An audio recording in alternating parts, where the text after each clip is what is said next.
Dan Dickau here for Gonzaga Nation SI on the Gonzaga Nation Media Network. Just a quick recap on day one of the games at the NBA pre-draft combine. We've covered this fairly extensively as far as what the Gonzaga players will go through, what it means for them, what opportunities are out there, maybe some of the weaknesses guys try to hide, some of the strengths that they absolutely want to uh, accentuate and share in front of NBA front office scouts. But pretty quiet day was day one of the scrimmages for Gonzaga, simply because we knew Chet Holmgren wasn't going to play.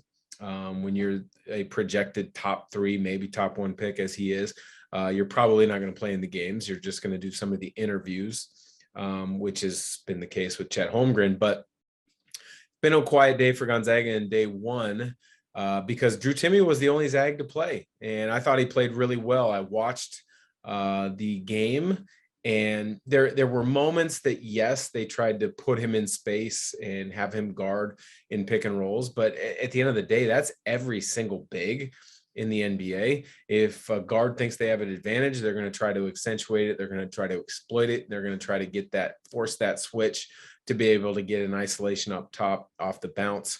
I thought he did a pretty good job when he had to guard in those situations.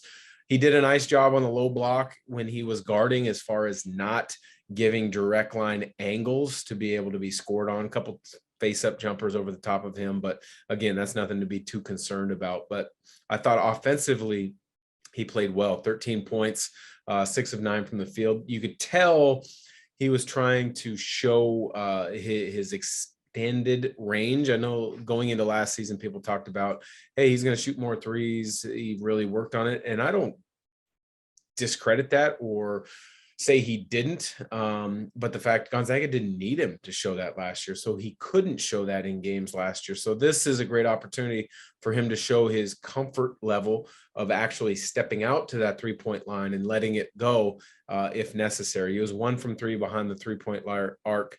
Again, I thought he had a nice showing, and he's got another opportunity today, being Friday, to play another round of games in front of NBA front office personnel. But the two interesting ones would be Andrew Nembhard, Julian Strawther. Neither one of them played in the first day of games. Andrew Nembhard, I guess, has a little bit of a quad injury, so he's nursing that.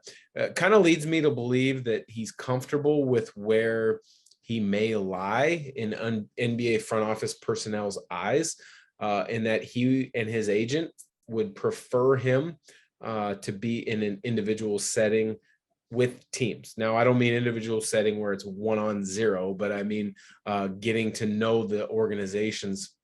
Because the more I kind of talked to a few people over the last day or two, and the more I've kind of looked at things, I think he's going to be a second-round pick, probably in the 40s. And so if you feel very comfortable and confident, and maybe he's got a guarantee from a team in that mid-second round that we are going to take you, and if that's the case, you don't play in the combine.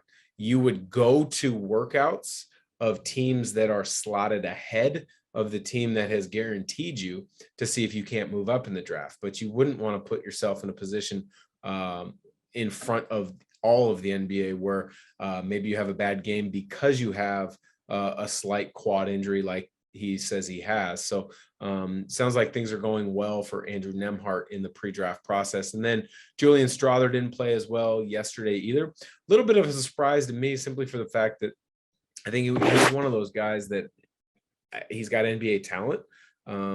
Some of his skill set wasn't able to be fully shown a season ago because of all the talent that Gonzaga had. He comes back to Gonzaga next year. If he does, he is going to be, unless Drew Timme comes back, he's going to be the premier scoring threat on Gonzaga, and he'll have a chance to really show what he can do. But he had a really nice day in the measurements at the pre-draft combine. He had a really nice day with the shooting and the skill sessions. And so there might be something behind that in regards to maybe more NBA teams said, hey, we liked what we saw. We want to get a pre-draft workout scheduled where he comes into our organization and meets some more people, and we can get a closer look at him in that smaller setting as opposed to the big setting. So I wouldn't read too much into Julian Strother not playing as I would with Nemhart. I think with Strother, again, the big thing for me would be he might have shown some front offices that they need to take a deeper look at because of his athleticism, because of his skill set. And many times agents and players feel that a better kind of control of showing what your strengths are would be those draft workouts on site at a certain organization's facility. So, day 2 of games is today, being Friday, May 20th. I'll be tuning in a little bit to watch Drew Timme and see how he performs on day 2. Will definitely be fun to watch. And then the other thing that came out of yesterday with the pre-draft was some of the Chet Holmgren interviews. There was positive and negative reviews to one of his comments that he had is who's the best player in the NBA when Chet Holmgren said, me. In 2 months. That shows you the level of confidence that he has in his game. It shows you that he has a big time belief in who he is and what he will become at the NBA level. Personally, I do think he's got a chance to be a tremendous player at the next level, but a lot of what's going on right now is agents and the agencies' marketing arms are really coaching up these young players and these prospects to show a lot of confidence and to project what they feel is needed to move up in the draft or be top of mind, not just with who's selecting, but oddly enough with possible sponsorship deals. I think probably in the very near future, you're going to see a Chet Holmgren sign with a shoe company, whether it's an Adidas or an Under Armour or a Nike. I don't think he's a guy that's ever going to have his own signature shoe, because typically those go towards guards, guys that are kind of more electrifying in regards to high flyers and highlight clips in that nature. But I can guarantee you that a shoe brand wants to sign him to a lucrative deal. So that's kind of some of the things that are coming out of the combine. The other interesting thing was yesterday, there was some Twitter news that broke late in that Gonzaga might have a possible commitment from a 2022 player in Spain, a 6'10" versatile forward, Baba Miller, came out on one of the Twitter feeds that follows European prospects pretty closely. Some more information came out early this morning that that's not necessarily true.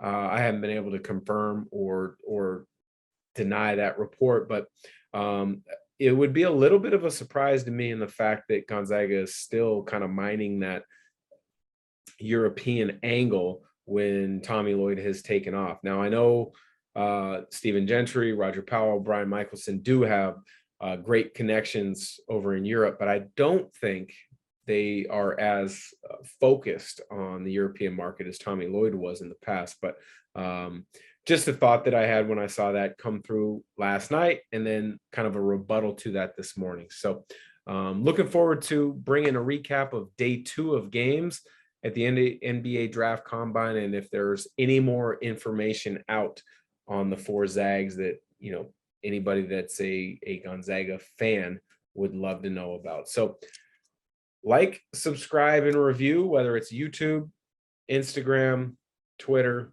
Facebook. Hit that button, like, subscribe, review, and appreciate the time, and have yourself a great weekend.